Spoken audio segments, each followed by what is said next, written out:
नमस्कार, मैं संगीता सिंह। आज हम कक्षा 10वीं के क्लास 10th के संसाधन नाम के चैप्टर को, जो कि सामाजिक विज्ञान नाम के विषय का पहला चैप्टर है, इसको हम फोकस करेंगे। संसाधन, रिसोर्सेस। संसाधन का अर्थ समझना बेहद आवश्यक होता है, नहीं तो हमको संसाधन के आगे इसका जो महत्व है या प्रकार है या इसका जो वितरण है वो समझने में कठिनाई होती है। तो संसाधन का क्या अर्थ होता है? संसाधन का अर्थ समझने के लिए एक विश्वविख्यात परिभाषा है जिम्मरमैन की। इनकी परिभाषा परीक्षा की दृष्टि से भी बहुत महत्वपूर्ण है, क्योंकि परीक्षा के प्रश्न पत्रों में इनकी परिभाषा का अर्थ अक्सर पूछा जाता है या इनकी परिभाषा को आधार बनाकर प्रश्न बनाए जाते हैं। जिम्मरमैन की परिभाषा है, या जिम्मरमैन कहते हैं, संसाधन होते नहीं बनाए जाते हैं। संसाधन होते नहीं बनाए जाते हैं। तो क्या अर्थ हुआ?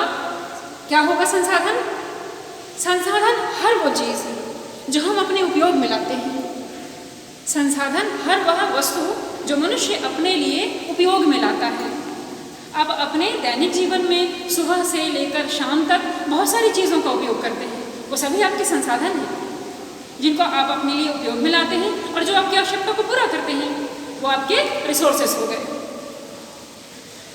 अब संसाधन होते नहीं बनाए जाते का मतलब, तो प्रकृति ने मनुष्य को भारी मात्रा में बहुत सारे तत्व दिए हैं जो कि प्राकृतिक कहलाते हैं, प्राकृतिक वस्तुएं दी हैं, प्राकृतिक वस्तुएं दी हैं।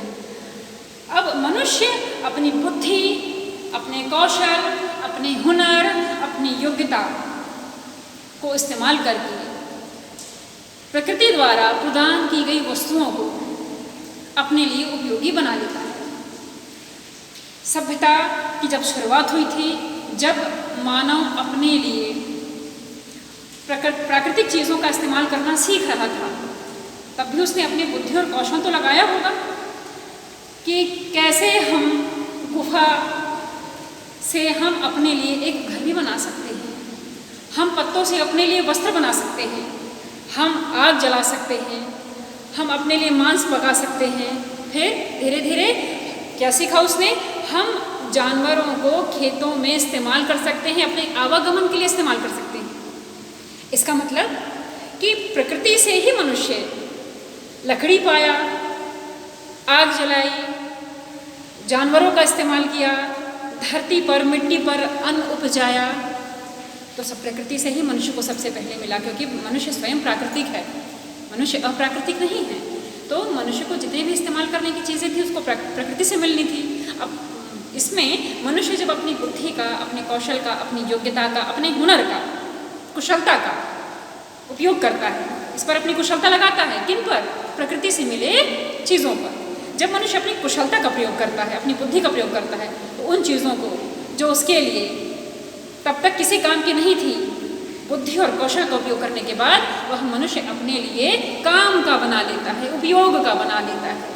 लकड़ी से घर बना लेना, फर्नीचर बना लेना, आग जला लेना, खाना पका लेना, जानवरों का इस्तेमाल आवागमन करने के लिए कर लेना, खेतों में कर लेना, अन्न जो मिले या जो फल फूल मिले उससे अपना पेट भर लेना, सब मनुष्य का इस्तेमाल ही तो है। धीरे धीरे मनुष्य आज विकास करते करते करते करते इस अवस्था में पहुंचा है। तो ये मनुष्य की बुद्धि और कौशल का ही परिणाम है कि मनुष्य ने प्रकृति से मिले वस्तुओं को अपने लिए इतने ज़्यादा मात्रा में और इतने तरीके से इस्तेमाल किया कि वह विकास की इस स्थिति तक पहुँच पाया। तो जितने भी चीज़ों का मनुष्य इस्तेमाल किया, मानव जाति ने इस्तेमाल किया, वह सभी मनुष्य के लिए संसाधन बन गए थे नहीं। इसीलिए जिम्मरमैन ने कहा संसाधन होते नहीं हैं, बनाए जाते हैं। बनाता कौन है? मानव। कैसे? बुद्धि का उपयोग करके। तो संसाधन हर वह वस्तु जो मनुष्य के लिए उपयोगी है वह संसाधन कहलाएगी। अब संसाधन का क्या महत्व है मानव के जीवन में? संसाधनों के बिना मनुष्य का जीवन संभव ही नहीं है वर्तमान जगत में। सुबह से लेकर शाम तक हम अपने दैनिक जीवन में और पूरे जीवन भर हम जिन जिन वस्तुओं का उपयोग करते हैं वो संसाधन ही हैं, जिनके आधार पर मनुष्य का जीवन चलता है। जीवन का आधार हो गए हैं ये संसाधन। कुछ तो प्रकृति से मिले हैं, कुछ मानव ने भी बना ली हैं। जैसे प्रकृति ने जल दिया है तो मानव ने जल विद्युत बना लिया, बिजली बना ली, पीने के पानी में पीने के लिए उपयोग किया, सिंचाई के लिए उपयोग किया। इस तरह से प्रकृति से मिले हुए तत्वों को मनुष्य धीरे धीरे अपने लिए उपयोगी बनाता चला गया और मनुष्य का जीवन उन्हीं चीज़ों पर आधारित होता चला गया। तो संसाधन मनुष्य के लिए बेहद उपयोगी है, जीवन का आधार है, विकास का आधार है, देश की प्रगति का आधार है, विकास का आधार है। एक देश उतनी ही मात्रा में प्रगति करता है जितनी ज़्यादा मात्रा में उसको संसाधन उपलब्ध होते हैं या जितनी ज़्यादा मात्रा में वो संसाधनों का उपयोग कर पाता है। इसमें मनुष्य के द्वारा इस्तेमाल की जाने वाली तकनीक का बहुत महत्वपूर्ण इस्तेमाल होता है। अब संसाधन के प्रकार हैं आपके सामने। संसाधन मुख्यतः 2 प्रकार के होते हैं, प्राकृतिक संसाधन और मानवीय संसाधन। प्राकृतिक संसाधन ऐसे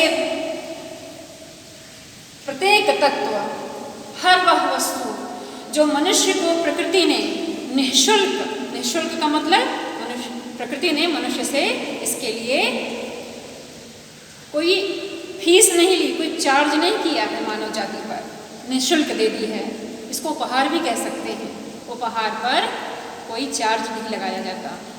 जैसे कि हवा, मनुष्य हवा का उपयोग करता है, प्राणवायु ऑक्सीजन का उपयोग करता है और बदले में प्रकृति को कुछ भी नहीं देता।